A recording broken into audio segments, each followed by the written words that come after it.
Oh, hi, didn't see you there. I was busy smoking my authentic Cuban cigar. I haven't taken it out of the case because I would like to reserve it for an occasion. Welcome back to Jamaica. I'm back in Jamaica. The first thing I will say right off the bat, today was the first time in a week that I've bathed with a rag. At both of the Airbnbs, they didn't offer us rag. I don't usually travel with rag, so that was kind of surprising for me. I didn't really anticipate that. As I promised, I'm going to deliver some fun facts about Cuba, and we're just going to get right into it. So the rag was a noticeable difference. I'm not sure if that's the common thing in Cuba to not bathe with rags. I didn't really like it. I really missed my rag. But before I start the fun facts, I want to mention that I finished the book Atomic Habits, and it was a really good book. It was insightful. So there were things in the book that I literally have started to put in place already before even reading the book. I am just, I'm just a genius. I've been in the mindset of trying to build better habits, so it was really interesting seeing stuff that I've already implemented in my life being mentioned in an actual book to change your habits. So I'll give you a quick example though of one that I learned and one that I've already implemented. So on my vision board, I have that I want to do, or I want to take care of my feet more. So I want to, I'm kind of a crook, guys. I just started lotioning every day because I don't like the slimy feel of lotion. So I'm a little bit of a crook, but I'm trying to change it because I would like to have like good skin and be like a little more girly girl.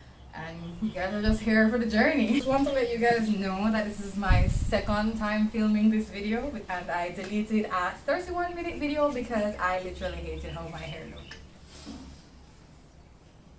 I'm that technical, and sometimes I just have to just say, Zoe, you cannot be refilming because that doesn't really make any sense. I just added lipstick because I just wanted to look a little bit cute while I talk about this. This is my outfit for today. It's like these cut-off pants which I bought. It's from one of my older hauls, and I'm just really hesitant to wear it because I just never know how to fit it. But I kind of like how it looks. Comment below if it looks silly, but I'm going on the road with it, so whatever. It's been 2 months now since the year started and I haven't done one pedicure. So the problem was always, when am I going to find the time to do this? When am I going to find the time to do this? When am I going to find the time to do this? Because I always wait until the end of the day and then I never do it. I just never do it. But in the book Atomic Habits, they say that you can piggyback a new habit onto an old existing habit. So for a pedicure for your foot, you need hot water. What do I do that requires hot water? What do I do almost every day of my life? I drink Milo. I drink Milo every single morning. It's the first thing that I do when I wake up. Moral of the story is I can now piggyback the habit of doing the pedicures with my Milo. So every Saturday morning when I boil water for Milo, I can just boil extra water and do the pedicure while I'm drinking my Milo. Bam, win. Immediately already I have created a new habit piggybacking off of an old habit that I have, and it just felt easy. Like it didn't feel like I was forcing it in or adding a bagger. It just worked. So the book has a lot of principles that are really good, so I recommend it if you're trying to implement good habits in your life. But enough of that, we're going to finally get on with the fun facts about Cuba. So Cuba has a lot of differences versus Jamaica. Right off the bat, I'm going to say they're culturally different from Jamaica. Jamaica has a lot of the Western standards, so even like cultural Jamaican, we don't really experience that much in Kingston. Maybe if you're from the country, you get more of it than what I have experienced, but I definitely don't have the roots Jamaica. The difference is I think that Cuba is more, like their culture is more widespread. In other words, the food is definitely not Western.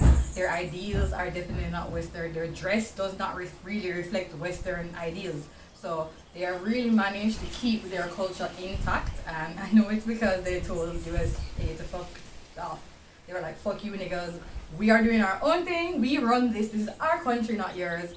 That's literally what Fidel did to USA. You can check it. I'm not really, I'm not a history buff. But I know that they rejected the USA, and with that, they are still a bit old school in some instances, which will bring me to the first fun fact about Cuba. the old cars.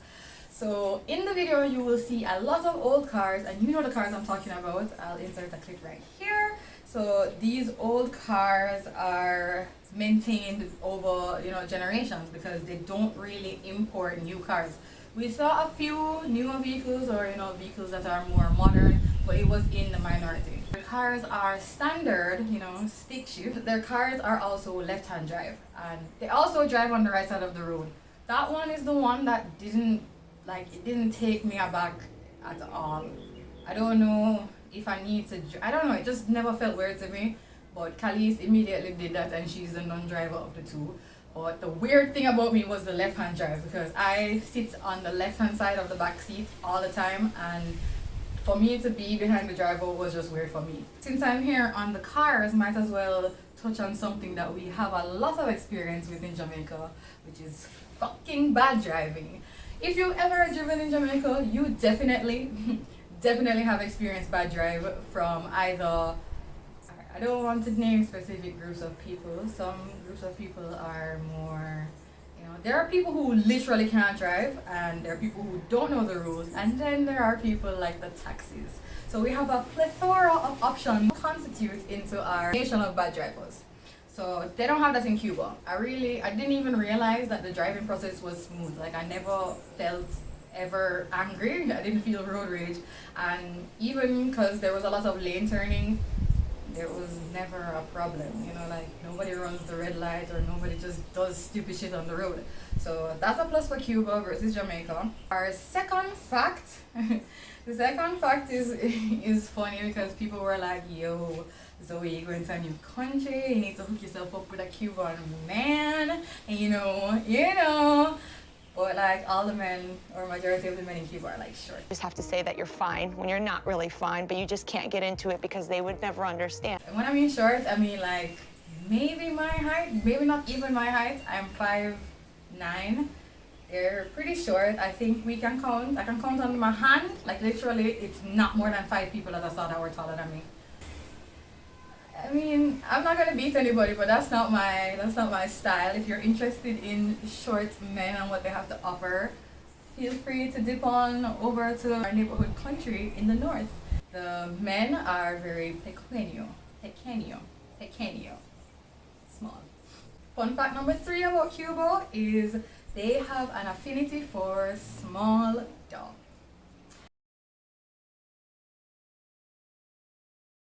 I don't know, man. Something about the small dogs gets them going, because most places, so in the country we noticed it, as well as in Havana, we mostly say small dogs. And then if you see large dogs, it's interesting breeds. Like, I've never seen a Dalmatian before in real life, I think, but it was there. I saw a few in Cuba, and I saw like a Siberian Husky as well. So when they have big dogs, it's not even like German Shepherds or our normal dogs that we see on the street. And the next fun fact about Cuba is that their houses have names. So we saw this mostly in the country. It's still in Havana too, but their houses have like Casa de Maria e Jesus. So, you know, Maria and Jesus's house. So I thought that was like cute and different, because like every house has it. So they still have like a number for their house. It's just that they also have the name of the house, because, you know, you gotta make them know, say you own your house. I was asking our guide if it's just like couples have the house though, and then we saw some houses that are just one person. So, you know, it will be Casa de Zoe by herself. Following on that point is fun fact number 4. They also have an affinity for rocking chairs. So we saw it more in the country than in Havana. There is like at least 2 rocking chairs at the front of most people's house. Alright, so fun fact number 5, I think. We're gonna go with 5. Fun fact number 5 is that the school uniforms that we saw in Cuba, they are literally what we would wear as like a cosplay. The skirt, the short skirt, and the knee-high socks, and just a regular shirt. I don't know if I got any videos of these. That's basically their school uniform, and how it works is that different levels have different colors. So like the high schoolers wear one color, the preschoolers wear one color, and then so you'll easily be able to identify which level of school you're at. But Talise didn't really like the uniform. She thought it was a bit inappropriate because the skirts were kind of short. Like it catch you kind of like at your mid thigh. And if you have thighs or just, I mean, the whole of your legs were just on display. So I didn't think it was that bad. I thought it was kind of cute, but it's like some of the schoolers that we saw were also very grown looking. Like I saw this girl with a septum piercing and I was like, you're a bad bitch, you're a baddie schoolers, because clearly, like, and some of them just look more like adults than in school. So that was kind of weird about that. But fun fact number 6 is that they have a lot of bendy straws. So I don't know what the deal is. I think at most restaurants or every restaurant that I went to, they offered us the drink with the bendy straws, which I thought was kind of interesting. You know, I just thought it was cool. You can bargain prices, so fun fact number 7, you can bargain prices just like you can in Jamaica. Just have to know what things are worth. So I've already mentioned that, but make sure if you're in Cuba, you know the exchange rate of the currencies versus the pesos and what things are worth, so you don't get scammed, because they're gonna scam you. If you don't know, they're gonna scam you. Big up the girl who scammed me for water. We'll never quite forget her. And fun fact number 8, smoking kind of happens anywhere. So I mean, with a country that is so heavily reliant on tobacco, I am not surprised about that. Went to a restaurant and they offered us an ashtray, so it's just very casual. That's it for my fun facts about Cuba. And now we're gonna touch into a little segment called Cuba versus Jamaica. So I'm not saying that one country is better than another. I really appreciated experiencing a different culture, and Cuba was definitely like a plethora of country, like was definitely a plethora of culture. And you know, the city life versus Havana life, it was really interesting to see the differences and how Cubans actually live, because maybe if I went to like an all-inclusive hotel, I wouldn't have gotten this level of detail about the Cuban culture. But because I was living in the streets, I got to experience this. So I'm very grateful for that, and it has made me reconsider how I plan to travel in the future. Because like, I'm an all-inclusive bitch. I like to have food guaranteed. I don't like to plan trips or plan vacations without having food.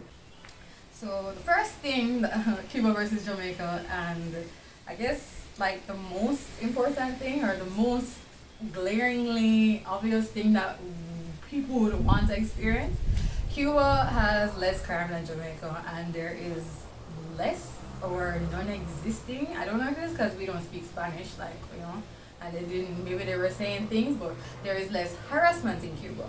So we were walking on the street at like 11 o'clock in the night, alleys, dark alleys, you know, poorly lit alleys, and never one time did I feel like my life was at risk. Didn't feel like I was gonna get robbed. I didn't feel like anything was gonna go bad. There's like less reason for there to be crime, because you know, the communism aspect and the fact that I think by default everybody gets like a certain collection of food and stuff, so you're not really suffering in the streets. And as I come back into my lovely country with no breeze, there's actually breeze today, thank God, because I'm dying of heat. Cuba is cooler than Jamaica, so even though the sun is beating on you with the same intensity, there's more breeze over there, so you don't feel like stressed and pressed like I feel in Jamaica. So I really like that, because I don't like sweating and anything there. So if I can go to somewhere and walk around in the sun and still feel cool and not really sweating and deading, I'm vibing immediately, like big vibing. So that was nice. Piggybacking off of the fact that they don't have any bad driving, they seem to be a very disciplined group of people. So the first thing that I noticed, because you know, we're still in a pandemic, the first thing I noticed is that like everybody on the streets is wearing masks. Like it don't matter the time of the day, night, evening, even the play. I can't remember if the people that the kids are playing game were wearing masks, but like everybody was wearing masks. So they're very disciplined. So the last thing, Jamaica versus Cuba versus Jamaica, is that the last thing is the Wi-Fi situation. Now, we arrived in the country firstly, and in the country they had like a Wi-Fi plan. So it's like a digital or flow plan where you get an allotment of data and you can then use the data or whatever. So because it's like an allotment, they don't keep the Wi-Fi on when they're not using it. So we had the Wi-Fi for like increments of like half an hour, 10 minutes or 1 hour a day, and then it just turned it off. So for the majority of the time, I didn't have Wi-Fi in the country as well, but at least I had the access to it. So when I first landed, I could communicate with people and tell them if I reached safe, you know, and whatever. Because when I reached in Havana, there was no such thing as Wi-Fi. Our Airbnb hosts were not as gracious as our first initial one, so we just never have Wi-Fi at all. So that was really shaky because there were a lot of things that we wanted to do, but we were really limited by our access to Wi-Fi. Additionally to the plan setup that they have, it's a bit different as well, because in Havana, we were able to use the username and password from the country Wi-Fi plan in Havana. So whenever we passed the hotspot area, we could have logged in with that. The only thing is that it's limited to one person at a time. So when I log in, Kali's gonna log in. So we basically never really have Wi-Fi for the most part, and if we did, we just had it for like literally 5 minutes at the hotspot. Check what we needed to check, communicate what we needed to communicate. But that was pretty much it. And you could tell the hotspot areas because you would see persons like slumped over with their phone or whatever. So it was really easy to tell the areas that had a hotspot or not. And that's about it. Oh, my shipment is delayed. Damn it, man. I knew there was a problem because it was like stuck in transit for like whatever, but I'm still going to go to, I forgot I was going to go to them today. Anyways, that's it. Overall, I had a fantastic experience, and even though, as I was mentioning before, it wasn't my normal kind of vacation vibes, it was like an experience that I would never want to take back. I don't know. I would definitely recommend going to Cuba to immerse yourself in the culture. From my experience, you can use this video and the previous vlog or the previous vlogs, if there's more than one, to guide how you would travel if you're going to travel to Cuba. What can I say? It was just a really good time. It was a really nice vacation, and I have zero regrets. So thank you for watching this video and the previous videos, the Cuba series. I guess I should just call it Cuba series. I think I did a plethora of activities. So I had an activity for basically everybody. There was a lot of historical elements, there was a lot of food elements, there was also a beach element. So I think it's a nice dynamic, and you can get a picture of how things are in Cuba. So I hope this helps if you are deciding to go to Cuba or not. Thank you for watching the Cuba series. And I hope this just continues my journey to fill up my freaking passport. Like, I'm really excited, and this really has inspired me to want to travel more. I may even try to learn Spanish because, I've learned a few words, definitely the food words. You already know that I'm the food and meat. So I know like all the different meat names. But maybe I can learn a little more Spanish in anticipation for traveling to other Spanish-speaking countries. But I'm really excited to travel some more. Thanks for watching. Enjoy the rest of your day, night, wherever you are. And that's about it.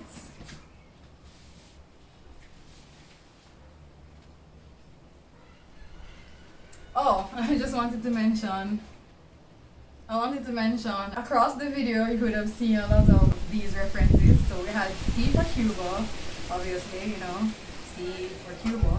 We also had V for Vinales. So Vinales was the country that we were staying in, the country part that we were staying in. So V for Vinales. And then we had H for Havana, and this is H in sign language. So it was just a little cute jingle that I came up with, but it really sticked and everybody was just goofing around with it.